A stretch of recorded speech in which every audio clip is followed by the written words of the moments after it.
Welcome to our channel. Today we how to subscribe to Asana timelines for project schedules. Easy tutorial step by step clearly. Open Asana and log into your account. Locate the timeline view of the project. In the top right corner, find the Share button. Click on the Share button to open the sharing options. You will see options for various notifications. Choose how you would like to receive updates regarding timelines. You can select email notifications or app notifications based on your preference. After selecting your notification method, confirm your choice. You will receive updates according to the preferences you set. Feel free to revisit the timeline view anytime for additional insights. That's it.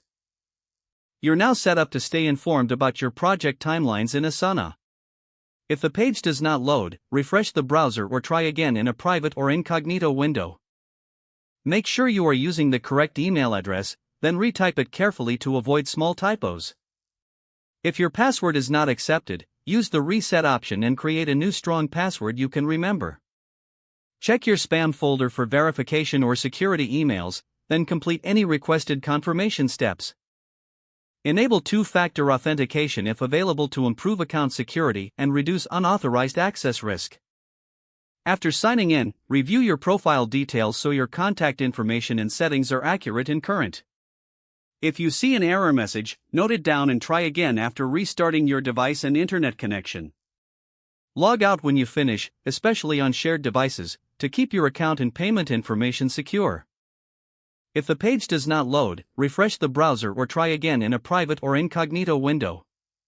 Make sure you are using the correct email address, then retype it carefully to avoid small typos. If your password is not accepted, use the reset option and create a new strong password you can remember. Check your spam folder for verification or security emails, then complete any requested confirmation steps. Enable two-factor authentication if available to improve account security and reduce unauthorized access risk. After signing in, review your profile details so your contact information and settings are accurate and current. If you see an error message, note it down and try again after restarting your device and internet connection. Log out when you finish, especially on shared devices, to keep your account and payment information secure. Don't forget to like this video and subscribe to our channel for more step-by-step tech guides.